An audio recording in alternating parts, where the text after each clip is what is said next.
Secret wife episode 3.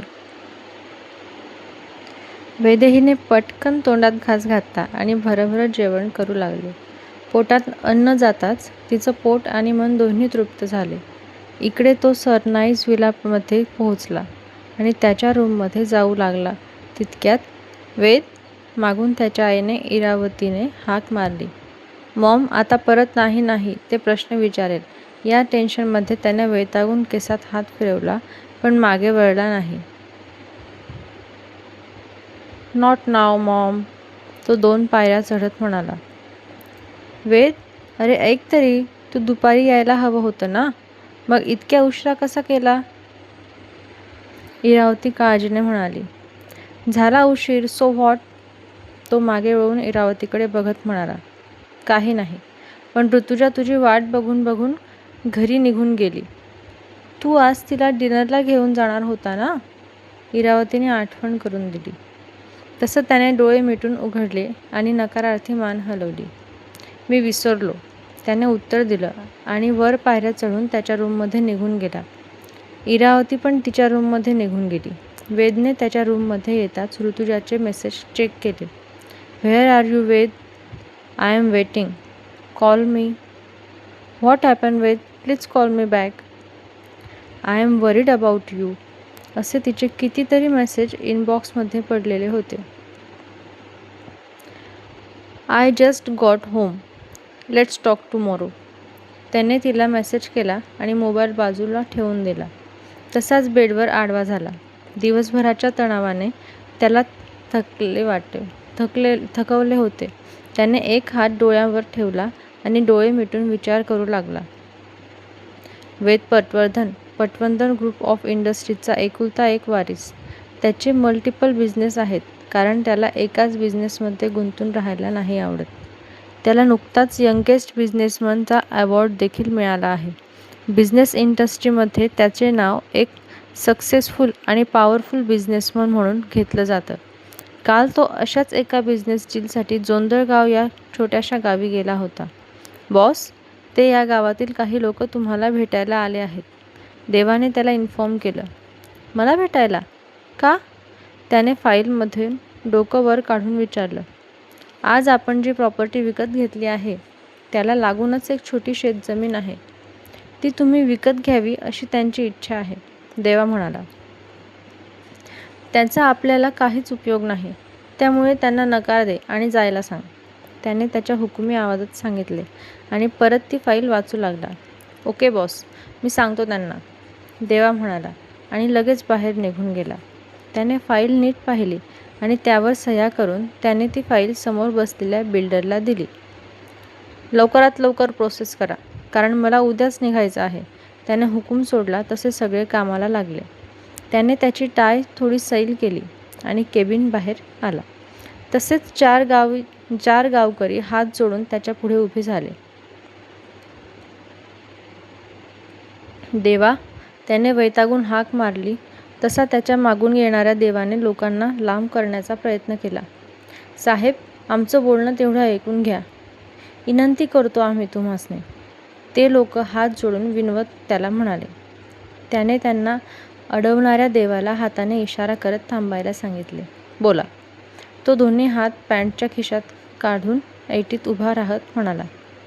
साहेब, उद्या पोरीचं लगीन आहे आणि आता 10 दिवसांआधी नवरदेव पोराकडून 5 लाखाची मागणी आली आहे. आम्ही गरीब लोक आता वेळेवर कुठून इतका पैका आणायचा? त्यातला एक जण म्हणाला. मग मोडून टाका हे लग्न. अशा वेळेवर मागणी करणाऱ्या व्यक्तीला तुम्ही तुमची मुलगी देऊच कशी शकता? त्याच्या करारी आवाजात त्याने जाब विचारला. तशी ती लोकं पण थोडी घाबरली, कारण त्याचा ओरा इतका स्ट्रॉंग होता की त्याच्या पुढे बोलताना कोणाचाही घाम फुटेल. अनाथ पोर हाय बिचारी, आई वडील नाहीत. काका हाय, मी तिचा, पण मी माझ्या पोरीप्रमाणे तिला वाढवलं आहे आणि लगीन मोडून पोरीचं बदनामी होईल म्हणून शेतजमीन विकायला काढली आहे, पण वेळेवर गिऱ्हाईक पण भेटेना. दुसरा व्यक्ती हिंमत एकवटून म्हणाला. सगळे ऐकून त्याला थोडं वाईट वाटलं आणि त्या मुलीबद्दल सहानुभूती देखील वाटली. ओके, मी तुम्हाला डोनेशन करतो 10 लाख रुपीज. मग तर झालं, वेद म्हणाला. नाही साहेब, आमची पोर लई स्वाभिमानी आहे, तिला अशी भीक घातलेली अजिबात चालणार नाही. तिच्या आईवडिलांनी तिच्यासाठी हा जमिनीचा तुकडा ठेवला होता, जो तिच्या लग्नासाठी विकायला असं ठरवलं होतं. तिचे काका म्हणाले, ओके गॉड देवा, त्याचे पेपर्स घे आणि त्यांना कॅश दे. त्यांनी फरमान सोडलं. तसं त्या चौघांच्याही चेहऱ्यावर एक समाधानच दिसू आले. लई उपकार झाले साहेब, तुम्ही पण लग्नाला नक्की या. गावच्या बाहेर शाळा आहे, तिथं हाय लग्न. तुम्ही आले तर आम्हाला आनंद होईल, तिचे काका म्हणाले. त्याने स्मित करत त्याच्या डोळ्यावर गॉगल चढवला आणि तो गाडीत जाऊन बसला. देवाने त्यांचे पेपर्स सही करून घेतले आणि त्यांच्या वकीलकडे सोपवले. त्याने कॅशची बॅग त्या माणसाच्या हातात दिली आणि ही कारच्या जवळ आला. झालं, दिलं का त्यांना कॅश? वेदने विचारलं. येस बॉस, देवाने उत्तर दिलं. कसे लोक असतात ना, मी त्यांना डोनेशन द्यायला तयार होतो, पण त्यांना ते नको होतं. उलट एवढीशी जमीन विकून गेले. म्हणूनच हे लोक गरीब असतात. आपला नफा तोटा बघत नाहीत आणि व्यवहार करून बसतात, तो उर्मटपणे म्हणाला. देवा पण त्याच्या बोलण्यावर हसला. दोघेही हॉटेलकडे निघाले. तो प्रवास आणि कामाने थकला होता, त्यामुळे शॉवर घेऊन तो लगेच झोपायला आला. तितक्यात त्याच्या मोबाईलची रिंगटोन वाजली. हाय वेद, झाला का फ्री? पलीकडून मुलीचा रोमॅन्टिक आवाज आला. येस, जस्ट नाव, तो बेडवर पडत म्हणाला. गुड. काही खाल्लं ना? तिने विचारलं.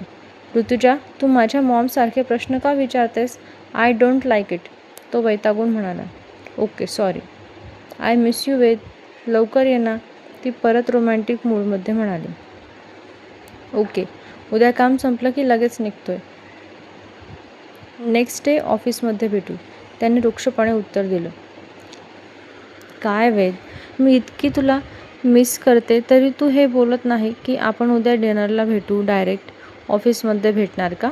ती लटक्या आवाजात म्हणाली. Rutuja, I am already tired, please, तो पुन्हा वैतागून म्हणाला.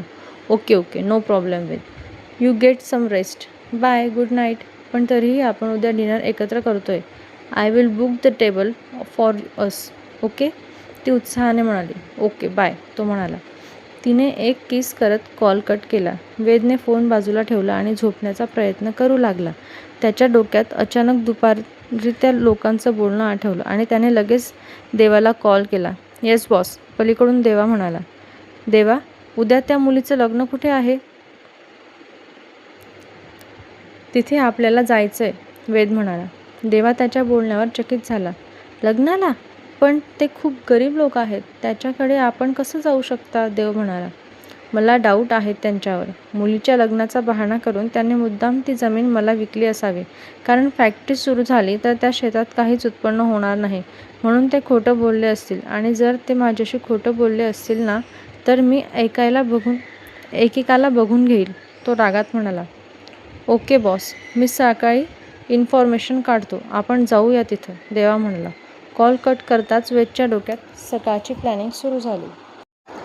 जर आतापर्यंत तुम्ही माझ्या चॅनलला लाईक, सबस्क्राईब केले नसेल आणि तुम्हाला माझी स्टोरी आवडत असेल तर प्लीज लाईक, सबस्क्राईब करा, शेअर करा.